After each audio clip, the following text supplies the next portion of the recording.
So what I'm going to be working on now are some of the crispy garnishes. This will be the crispy garnish that goes with the salad, but also one of those components will be garnish for the salmon. So first I'm going to work on the crispy kale.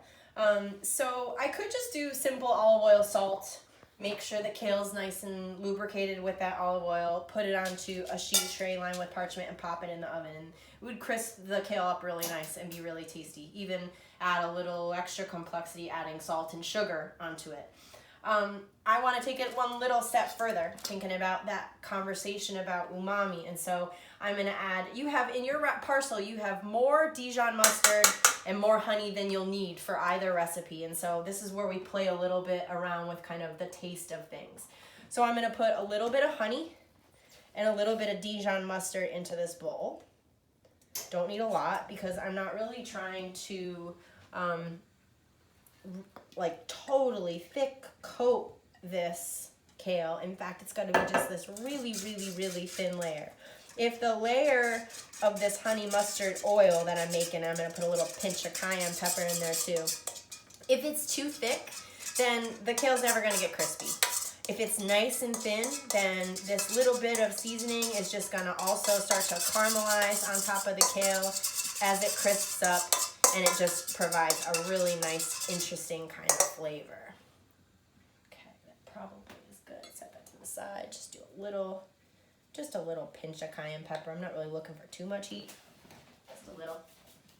And then the way you incorporate your kale, I mean, we're going to do it in two different ways. I kept one whole just so you could see. I want some larger pieces for the kale that's going to be going with the salmon itself, likely because we're going to do like a couple big tufts beside the salmon like this.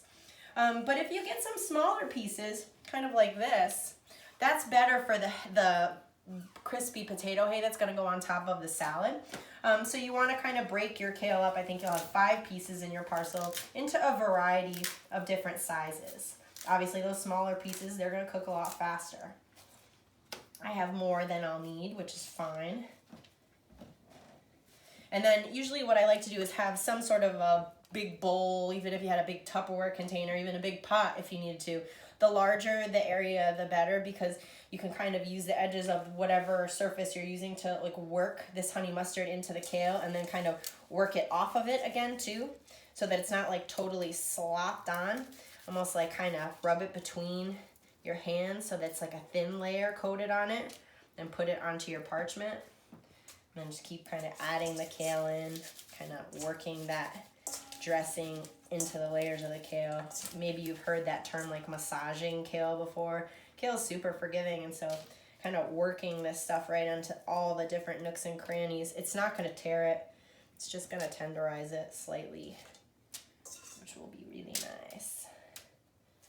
Let's do just a little bit more. And again, I'm doing enough for the salads and the salmon. And you can see a little bit really does go quite a long way. Still working the edges of this bowl, making sure it's getting on all of it. Okay, so salmon, 1 piece of salmon, 2 pieces of salmon, and a couple salads. That's perfect right there. Maybe I'll do just a few extra pieces because I like to munch on it. It just goes to show how much you really can stretch that little bit of dressing.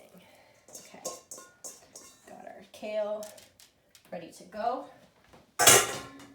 We'll go into the oven.